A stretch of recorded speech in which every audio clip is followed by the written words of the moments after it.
नमस्कार दोस्तों, welcome to my YouTube channel basic education. नमस्कार, गुड मॉर्निंग, सत श्री अकाल, आदाब। तो आज मैं इन भाषाओं में आपको गुड मॉर्निंग या नमस्कार क्यों कर रहा हूँ, तो इसका कारण ये है कि आज की जो हमारी वीडियो होने वाली है वो होने वाली है राजभाषा के ऊपर। राजभाषा या कह लीजिए भाषा। भाषा का अपना ही एक अलग अस्तित्व होता है। जैसे किसी धर्म का या किसी जाति का या किसी संस्कृति का होता है, ऐसे भाषा का भी अपना एक अलग विभाग होता है, एक अलग इतिहास होता है, एक अलग स्थान होता है समाज के अंदर। जिस तरीके से हम मनुष्य को उसके रंग, उसकी जाति, उसके धर्म, उसकी कम्युनिटी के हिसाब से उसको जानते हैं, पहचानते हैं, उसी तरीके से हम भाषा के आधार पर लोगों को बंटवारा कर सकते हैं कि कौन हिंदी भाषी है, कौन अदर भाषा का बोलता है। और यही कारण है कि जब हम अपने भारत में, जो कि विविधता का देश है, जहाँ पर अलग अलग धर्म संस्कृति के लोग रहते हैं, जब हम उन्हें देखते हैं, जब उनसे बातें करते हैं, तो बातें करते करते करते हमें ये पता लग जाता है कि ये किस स्टेट का रहने वाला है, भारत के किस हिस्से का रहने वाला है। तो आज की वीडियो में हम यही जानेंगे कि राजभाषा क्या है, क्या भारत की कोई राष्ट्रभाषा है या नहीं है, नहीं है तो क्यों नहीं है, और राजभाषा है तो कौन सी है और है तो कितनी है। तो इसी वीडियो में जानने की कोशिश करेंगे राजभाषा। तो मैं आपको बताऊं, हम शुरू करेंगे राजभाषा से। तो राजभाषा में सबसे पहला पॉइंट तो यही आता है कि राजभाषा यानी संविधान में हर चीज के लिए कहीं ना कहीं छोटी छोटी जगह दी गई है। तो वैसे ही राजभाषा के लिए कौन सी जगह दी गई होगी, कौन सा पार्ट दिया गया होगा, कौन सा हिस्सा दिया गया होगा, या कौन सा आर्टिकल यानी अनुच्छेद दिया गया होगा। तो मैं आपको बता दूं, राजभाषा के लिए यानी संविधान के अंदर भाग 17, याद रखिएगा, भूलना नहीं है बिल्कुल भी, है ना। भाग 17 जो है राजभाषा के लिए दिया गया है। इसके अंदर भाषाएं बताई गई हैं। और जो मैं अनुच्छेदों की बात करूं कि कितने आर्टिकल या अनुच्छेद हैं, तो आर्टिकल 343 से लेकर 351 तक, याद रखिएगा, भूलना नहीं है बिल्कुल भी। 343 से लेकर 351 तक संविधान के अंदर राजभाषा से संबंधित बातें बताई गई हैं।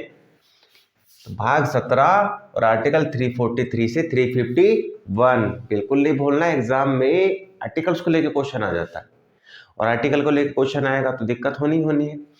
अब आप देखते हैं कि हमारे ऊपर अंग्रेजों ने लगभग 200 साल के आसपास राज कर रहा। कितने साल? लगभग 200 साल के आसपास हम अंग्रेजों की गुलाम रहे। भारत जो है अंग्रेजों का गुलाम रहा। तो अगर अंग्रेज हमारे ऊपर राज कर रहे थे तो कहीं ना कहीं उनकी भाषा का प्रभाव भी हमारे ऊपर आना ही आना था, और ये ऐसा हुआ भी। तो आप लोग जानते हैं, अगर इतिहास में आप जाएं, याद रखिएगा, इतिहास की बात करें तो 1937 में वर्धा योजना आई थी। क्या योजना आई थी? वर्धा योजना। आप इतिहास पढ़ेंगे मॉडर्न इंडिया तो उसमें आपको ये मिल जाएगा। तो अंग्रेज क्या काम कर रहे थे? अंग्रेज भारत में अंग्रेजी शिक्षा का बढ़ावा दे रहे थे, अंग्रेजी शिक्षा को फैला रहे थे। और ये कहीं ना कहीं भारतीयों को ऐसा लग रहा था कि कहीं ना कहीं जो हमारी भाषा है, यानी एक पूरे भारत को जोड़ने का कार्य कर रही है। उस टाइम पर जब नेशनल मूवमेंट चल रहा था, राष्ट्रीय आंदोलन हिंदी, तो हिंदी को रोक रही थी। क्या रोक रही थी? हिंदी को कौन सी भाषा रोक रही थी? हिंदी को रोक रही थी अंग्रेजी भाषा यानी इंग्लिश। और जब भारत आजाद हो गया तो जब संविधान सभा ने ये विचार किया कि जो इंग्लिश है वो हिंदी को साथ साथ चलने दिया जाए, पर कब तक चलने दिया जाए, इस पे विचार था। तो हमारी संविधान सभा ने बोला कि हिंदी को जो है पहले तो 1950 से लेकर 1960 तक देखेंगे कि हिंदी के साथ में इंग्लिश कितना विकास हो रही है, कितना विकास कर सकती है। इसके बाद में 60 से लेकर 65 तक, 1960 से 1965 तक का इतिहास और देखेंगे। और 1965 में अंग्रेजी को जो है समाप्त कर देंगे और हिंदी को आधिकारिक भाषा बना लेंगे। परंतु आप लोग जानते हैं सच्चाई, ऐसा कुछ हुआ नहीं। और वर्तमान में आज के समय में भी हिंदी कम स्तर पर आपको देखने को मिलती है। ऐसा नहीं है कि हिंदी आपको नहीं मिलेगी, हर जगह आपको हिंदी मिल ही जाएगी, चाहे आप सरकारी कामकाज की भाषा हो, आम बोलचाल की भाषा हो, या कहीं भी कोई सरकारी पत्र जब जारी किया जाता है उसकी भाषा हो। परंतु इसके साथ साथ अंग्रेजी भी है। यानी अगर न्यायालय की मैं बात करूं तो भारत के अंदर जितने भी कोर्ट हैं उसके जितने भी आदेश मिलेंगे, जितने भी वो आदेश पत्र या फिर घोषणा करता है तो सब के सब इंग्लिश में होती है, हिंदी में नहीं होती है। अगर आप सुप्रीम कोर्ट के अंदर कोई याचिका दाखिल करने जा भी रहे हैं तो आपको वहाँ कोई भी याचिका इंग्लिश में देनी होगी, ना कि हिंदी में। अगर आप हिंदी में सुप्रीम कोर्ट के अंदर कोई याचिका देते हैं तो सुप्रीम कोर्ट उस याचिका को क्या कर देगा, समाप्त कर देगा, खारिज कर देगा, क्योंकि सुप्रीम कोर्ट में कहीं भी ये व्यवस्था नहीं की गई है संसद के द्वारा कि सुप्रीम कोर्ट में अगर कोई याचिका दी जाए तो वो हिंदी में भी दी जा सकती है। ऐसा कोई भी कहीं भी ना तो लिखा गया है ना ही पढ़ा गया है। तो अगर हम अपने भारतीय संविधान की बात करें तो हमारे संविधान में जो भाषा है इसको 4 स्तरों पर बांट सकते हैं। तो सबसे पहला स्तर क्या हो सकता है, संघ की भाषा। संघ की भाषा क्या होगी भाई, एक तो संघीय स्तर पर यानी नेशनल लेवल पर भाषा क्या होगी। दूसरा क्या हो सकता है, क्षेत्रीय भाषा क्या होगी, क्या होगी, क्षेत्रीय भाषा। क्षेत्रीय भाषा क्या हो सकती है। तीसरा क्या बताया, न्यायपालिका की भाषा, न्यायपालिका की। तीसरा क्या होगा आपका, न्यायपालिका की भाषा क्या हो सकती है, समझ रहे हैं, न्यायपालिका की भाषा क्या हो सकती है। और चौथा क्या होगा, जो भी सरकारी आदेश या फिर राष्ट्रपति के द्वारा अध्यादेश वगैरह जारी किए जाएंगे तो इनकी भाषा किस प्रकार से होगी, इनकी भाषा किस प्रकार से होगी। तो अगर हम अपने संविधान को पढ़ रहे हैं, भाग 17 को पढ़ रहे हैं, तो भाग 17 के अंदर भाषाओं का वर्गीकरण इस रूप में किया गया है। ठीक है, किस रूप में किया गया है, इस रूप में। और 5वां जो वर्गीकरण किया गया है वो किया गया है सांस्कृतिक भाषाओं का। सांस्कृतिक यानी क्लासिकल लैंग्वेजेस, याद रखिएगा, सांस्कृतिक भाषा। कौन कौन सी संविधान के अंदर कौन कौन सी भाषाएं हैं जिनको सांस्कृतिक भाषा यानी क्लासिकल लैंग्वेज का दर्जा दिया गया है, वो हम इस वीडियो में जानेंगे और एक एक पॉइंट को समझेंगे और वीडियो को जल्द से जल्द समाप्त करेंगे। अब देखते हैं संघ की भाषा। तो सबसे पहला पॉइंट जो था हमारा क्या था, संघ की भाषा। तो भैया संघ की भाषा किस रूप में होगी, तो मैं आपको बता दूं, संविधान में ये बात लिखी गई है। जो संघ की भाषा है वो देवनागरी लिपि में लिखी गई, देवनागरी लिपि में लिखी गई भाषा जो कि हिंदी है वो संघ की भाषा होगी। परंतु केंद्रीय स्तर पर, संघीय स्तर पर इस्तेमाल की जाने वाली संख्याएं वो क्या होंगी, संख्या का जो रूप होगा, स्वरूप होगा, वो क्या होगा, वो होगा अंतरराष्ट्रीय। क्या होगा, वो होगा अंतरराष्ट्रीय। यानी आप देखते हैं ना, आप 6 को ये वाला 6 नहीं लिखते, 6 को ये वाला 6 लिखते हैं। क्यों लिखते हैं ये वाला 6, क्योंकि ये अंतरराष्ट्रीय रूप है। तो यानी संघ की भाषा तो होगी, वो होगी देवनागरी, ठीक है, यानी हिंदी। परंतु संख्याओं का अगर प्रयोग किया जाएगा तो वो किया जाएगा, क्या किया जाएगा, अंतरराष्ट्रीय स्वरूप में। अब मैं आपको बता दूं, जब हमारा संविधान लागू हुआ तो उसमें ये बात पहले से फिक्स करी गई थी कि हिंदी के साथ साथ अंग्रेजी को हम अब से यानी 50 से लेकर आने वाले 15 साल तक चलने देंगे। परंतु इस बीच में कुछ समितियां भी गठित की जा रही थी। वैसे ही 1955 में एक समिति गठित की गई जिसका नाम था बीजी खैर कमेटी। बीजी खैर कमेटी स्थापित की गई। और बीजी खैर का जो कमेटी थी वो किस चीज से संबंधित थी, तो राजभाषा अधिनियम से। किस चीज से संबंधित थी, राजभाषा अधिनियम से। बीजी खैर कमेटी ने अपनी रिपोर्ट पेश करी और रिपोर्ट पेश करने के बाद में इसने ये कहा कि जो हिंदी के साथ साथ अंग्रेजी है इसको सुचारू रूप से चलने दिया जाए, और अगर सरकार को ऐसा लगता है तो कुछ सीमित मामलों में अंग्रेजी को रहने दे सकते हैं और हिंदी को बढ़ा सकते हैं। और इसी की सिफारिश पर 1963 में 1963 में राजभाषा अधिनियम, याद रखिएगा, 1963 में राजभाषा अधिनियम लागू कर दिया गया। तो ये तो था राजभाषा अधिनियम जिसने बता दिया कि भाई अंग्रेजी साथ साथ चलती रहेगी, बाद में चेंजेस कर सकते हैं। परंतु बात करें, ये तो संघ की भाषा हो गई थी कि संघ की भाषा में ये चीजें हो सकती थी। संघ यानी सरकार यानी केंद्र सरकार, इसकी भाषा क्या होगी ये आपको समझ में आ गया। इसके बाद पढ़ेगा क्षेत्रीय भाषाएं।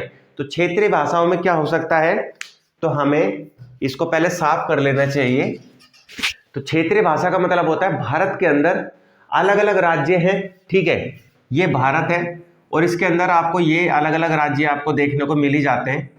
तो ये जो राज्य हैं इनके मध्य, इनके बीच में संपर्क की भाषा कौन सी होगी, या फिर केंद्र और राज्य के बीच में संपर्क की भाषा कौन सी होगी, या फिर वो राज्य जिनकी भाषा हिंदी है ही नहीं, खुद की दूसरी भाषा है, तो केंद्र किस मामले पर किस भाषा में उन राज्यों से बात करेगा।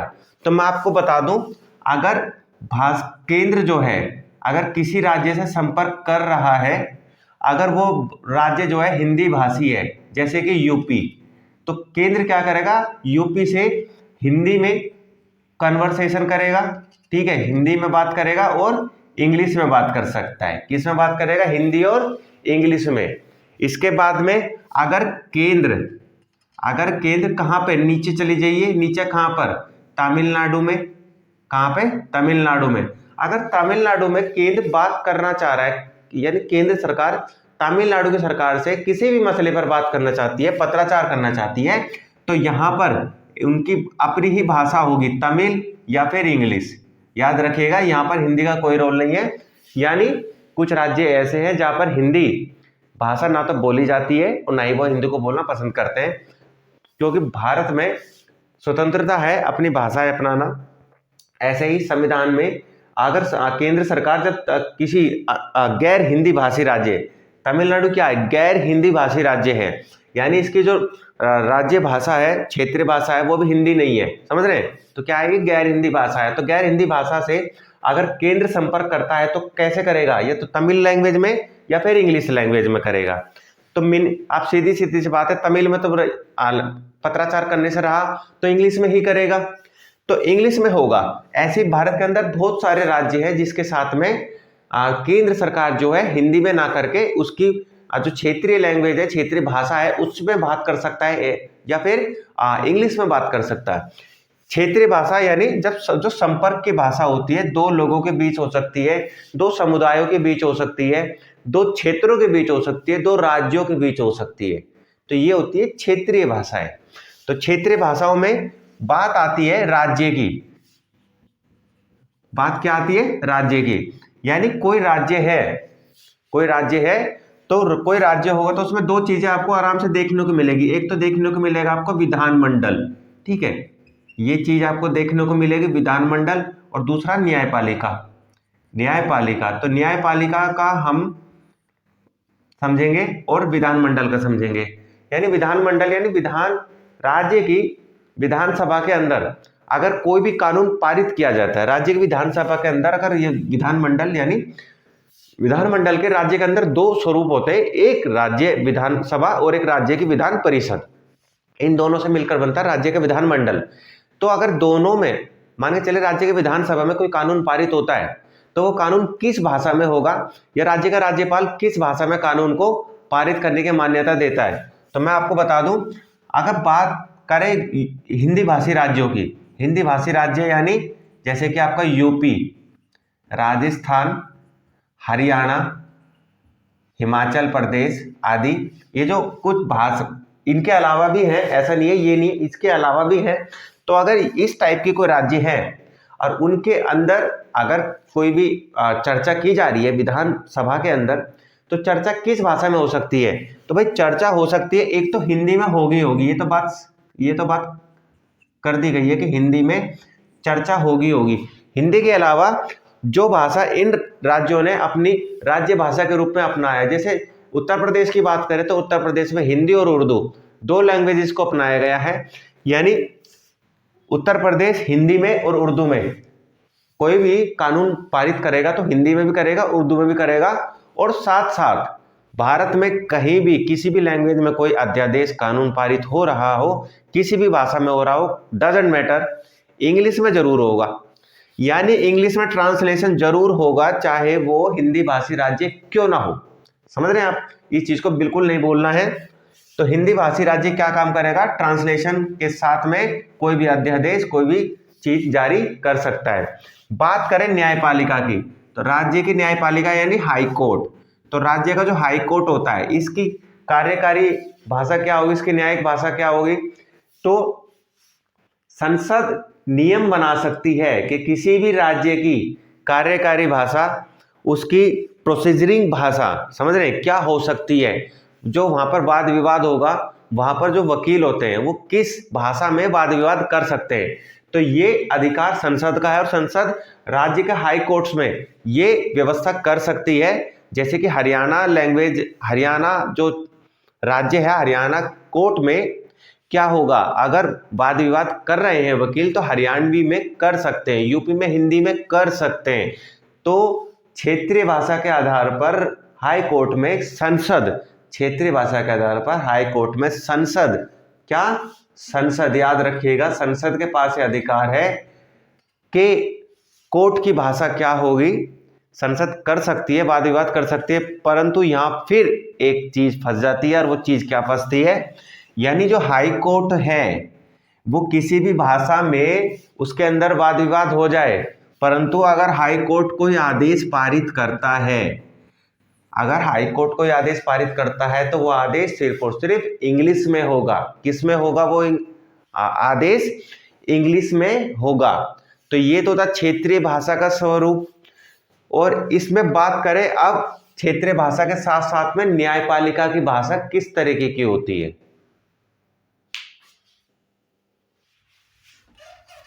आइए अब देखते हैं न्यायपालिका की भाषा। तो तीसरा पॉइंट जो हमारा था वो था न्यायपालिका। न्यायपालिका, न्यायपालिका की जब ये हम बात करते हैं तो हम दो स्तरों पर मुख्य रूप से न्यायपालिका को देख लेते हैं। एक तो केंद्रीय स्तर पर यानी सुप्रीम कोर्ट होता है, और दूसरा राज्य स्तर पर यानी हाई कोर्ट्स होते हैं। तो जो न्यायपालिका की भाषा होगी ये किस तरीके की होगी, तो मैं आपको बता दूं, सुप्रीम कोर्ट में किसी भी तरीके की याचिका आपको दाखिल करनी है, कुछ भी बात करनी है, कोई भी आदेश करना है, वाद विवाद करना है, तो वो सिर्फ और सिर्फ इंग्लिश में होगा। यानी आप सुप्रीम कोर्ट में बगैर इंग्लिश के ना तो कोई याचिका दाखिल कर सकते हैं, ना ही वाद विवाद कर सकते हैं। और ऐसी ही एक घटना हमारे भारतीय इतिहास में 1971 यानी 1971 में हुई थी। इसमें एक व्यक्ति ने पहली बार सुप्रीम कोर्ट के अंदर हिंदी में हेबियस कॉर्पस यानी बंदी प्रत्यक्षीकरण, याद रखिएगा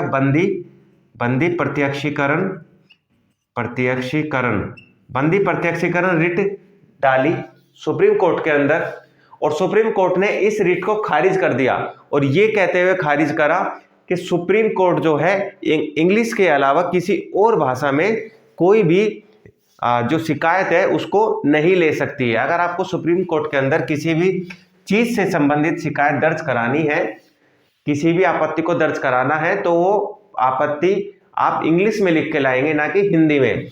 तो सुप्रीम कोर्ट की भाषा से संबंधित अगर कोई भी ऐसा विवाद है तो उस विवाद को संविधान में कहीं भी क्लियरिटी नहीं दी गई है, और ना ही संसद के द्वारा अभी तक सुप्रीम कोर्ट की लैंग्वेज को लेकर कोई कानून बनाया गया है। पर बात करें हाई कोर्ट की, तो यहाँ थोड़ी सी स्थिति आसान हो जाती है, यहाँ चीजें बदल जाती है। और वो कैसे बदलती है, यहाँ पर जो संसद है, संसद या फिर राष्ट्रपति या फिर राज्यपाल, ठीक है, याद रखिएगा संसद, राष्ट्रपति, राज्यपाल। यानी संसद हाई कोर्ट की जो प्रक्रिया है, जो नॉर्मल वाद विवाद का जो माहौल बनता है किसी भी कोर्ट के अंदर, तो वो किस भाषा में हो सकता है, इस पे विचार कर सकती है।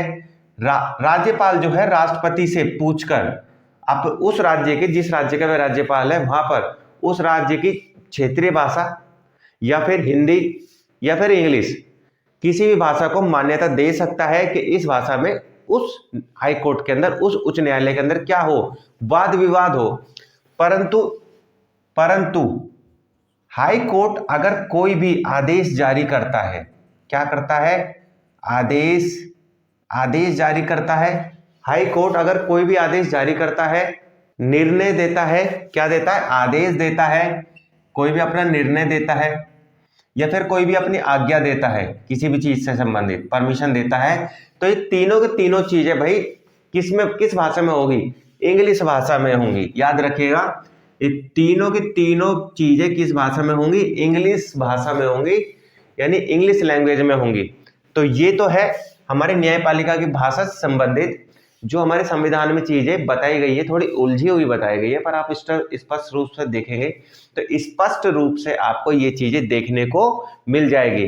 परंतु यहाँ पर एक बात और फंसती है, पॉइंट 4 आप याद कीजिए, मैंने पॉइंट 4 आपको बताया था, इसको थोड़ा सा साफ कर लेते हैं। पॉइंट 4 क्या बताता है आपको? पॉइंट 4 बताता है आपको जो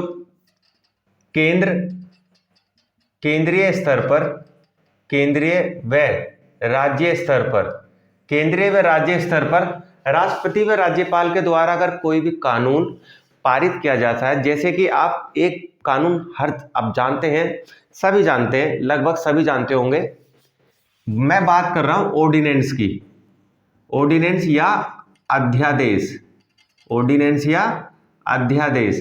तो अगर इस टाइप का कानून कौन पारित करता है, यानी राज्यपाल और राष्ट्रपति अगर अध्यादेश जारी करते हैं या कोई आदेश जारी करते हैं, तो वो आदेश या अध्यादेश या तो हिंदी में हो सकता है, या फिर राज्यपाल जारी कर रहा है तो क्षेत्रीय भाषा में हो सकता है, ठीक है, या तो हिंदी में हो सकता है, क्षेत्रीय भाषा में हो सकता है अगर राज्यपाल जारी कर रहा है।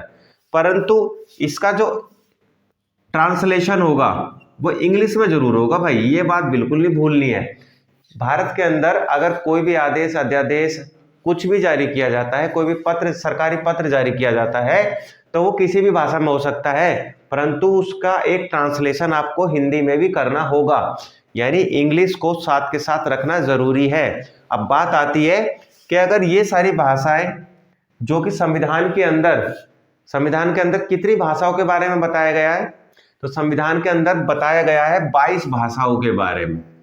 अभी वर्तमान में अगर पूछ ले कि संविधान में वर्तमान में कितनी भाषाएं हैं, कितनी भाषाओं को राजभाषा का दर्जा दिया गया है, तो संविधान में 22 भाषाओं को राजभाषा का दर्जा दिया गया है।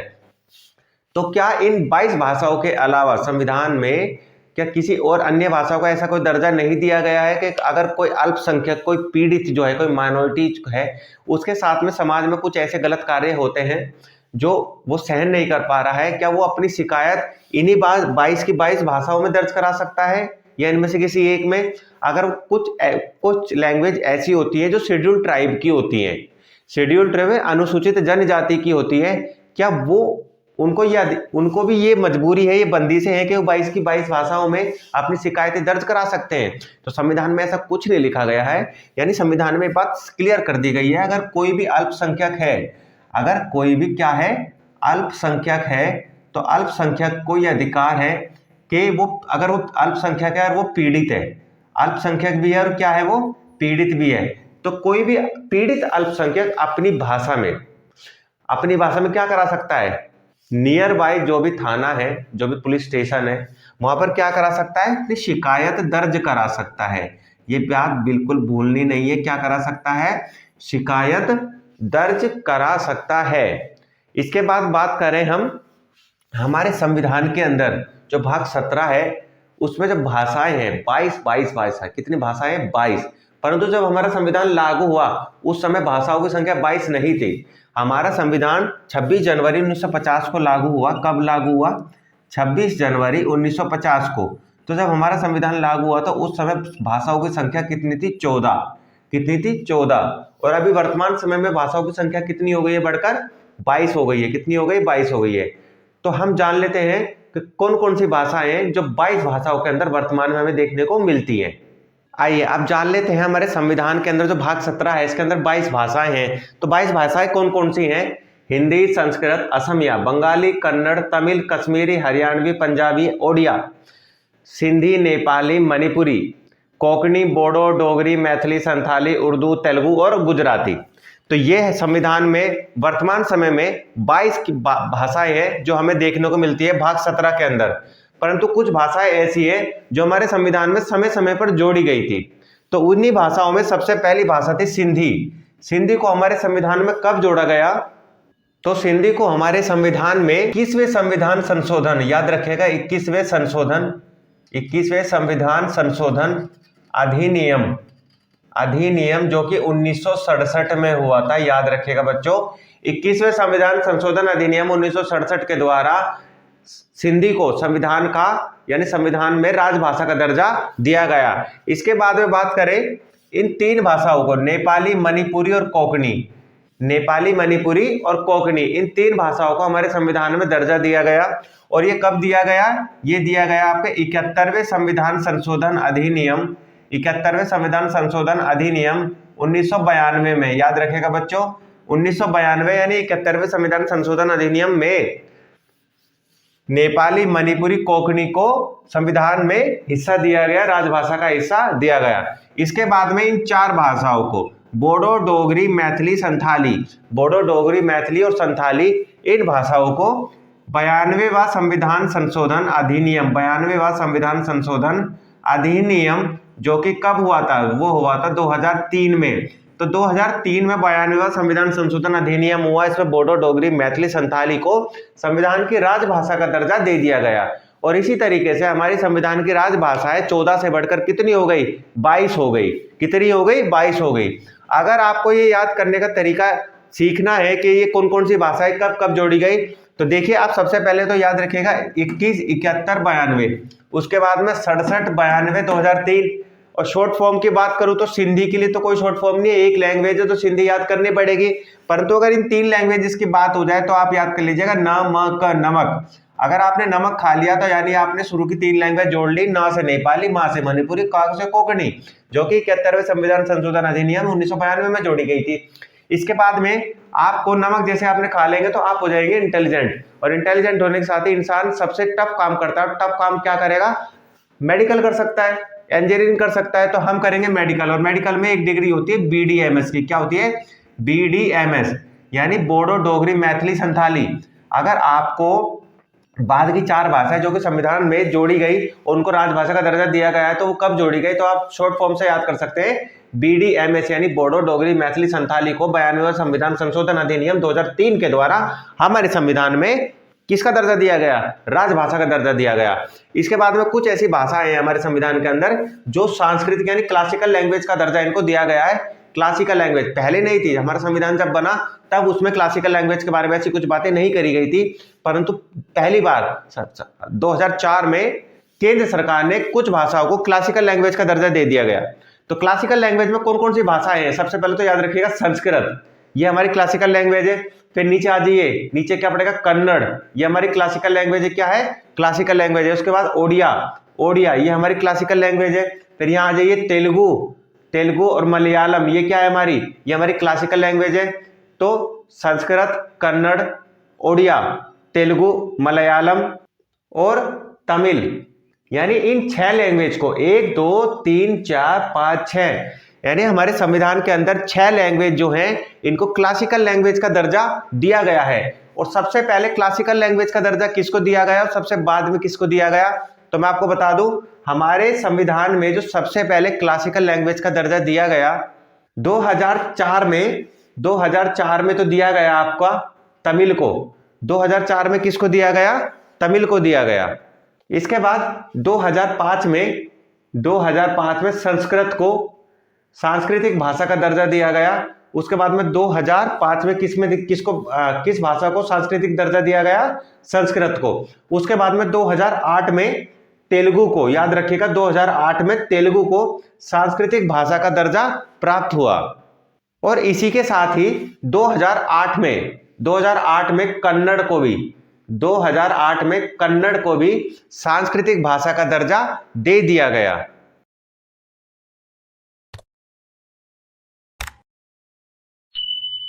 और इसके बाद 2013 में किस भाषा को सांस्कृतिक भाषा का दर्जा दिया गया? मलयालम को। किसको दिया गया? मलयालम को। और अंतिम रूप से 2014 में ओडिया को, यानी जो ओडिशा की लैंग्वेज है, जो उड़ीसा राज्य है भारत का, तो ओडिया लैंग्वेज है। और ओडिया लैंग्वेज को 2014 में सांस्कृतिक लैंग्वेज का दर्जा, सांस्कृतिक जो लैंग्वेज है, कल्चरल जो लैंग्वेज है, सांस्कृतिक भाषा, उसका दर्जा दे दिया गया। तो यानी संविधान में अभी 2022 तक कितनी राजभाषाएं? तो 22 राजभाषाएं हैं। और क्लासिकल लैंग्वेज की बात करेंगे तो कितनी क्लासिकल लैंग्वेज है आपकी? 6 क्लासिकल लैंग्वेजेस है हमारी। कितनी है? 6 लैंग्वेज है। संस्कृत, कन्नड़, तमिल, ओडिया, तेलुगु और मलयालम। तो इन लैंग्वेजेस को आप याद रखिएगा और किस भाषा में कहां से, किस अनुच्छेद में कहां से क्या बातें बताई गई है वो याद रखिएगा। आर्टिकल 343 से लेकर मैं स्टार्ट करूं तो आर्टिकल 343 से 351 अगर बात आ जाए कि हिंदी से संबंधित कौन सा आर्टिकल है, तो 343 से 351 के अंदर आपका जो भी आपको दिखे तो आंसर लगा दीजिएगा कि ये राजभाषा से संबंधित है। और 343 अक्सर आपका एग्जाम के अंदर पूछा जाता है, तो 343 या 351 आप याद रखिएगा। तो ये तो था हमारा राजभाषा से संबंधित वीडियो। अगर आपको ये वीडियो अच्छा लगता है तो हमारी वीडियो को लाइक कर दे, वीडियो को शेयर कर दे, चैनल को सब्सक्राइब कर दे। और मैं आपको बताना चाहूंगा, इस वीडियो से पहले जो वीडियो आई थी हमारी यूपीएससी के ऊपर, तो यूपीएससी जब मैं वीडियो आपको करा रहा था तो उसमें एक गलती मेरे से हो गई थी। उसके लिए मैं आप लोगों से माफी मांगना चाहूंगा कि उसमें मैंने यूपीएससी को जब पढ़ा रहा था तो पढ़ाते समय यूपीएससी को संविधान के भाग 15 में मैंने आपको बता दिया था। यूपीएससी भाग 15 में नहीं है, यूपीएससी संविधान के भाग 14 में आता है। किस में आता है? भाग 14 के अंदर आता है। तो अगर ऐसी कोई गलती मेरे से हो जाती है, ये गलती मैंने पकड़ ली, तो इसके लिए मैं आपसे क्षमा प्रार्थी हूं, माफी मांगता हूं। और अगर आप वीडियो देखते हैं और आपके वीडियो में कहीं ऐसा लगता है कि मैं कहीं ना कहीं किसी वीडियो में मैंने गलती कर दी है, इंसान हूं भाई, गलती हो जाती है मेरे से भी, तो आप मुझे कमेंट बॉक्स में सुझाव अपना दे सकते हैं कि सर इस वीडियो में ये कमी है, आप इसमें सुधार कीजिए। तो आपके दिए गए कमेंट से मैं आने वाली वीडियोस में सुधार कर सकता हूं। धन्यवाद।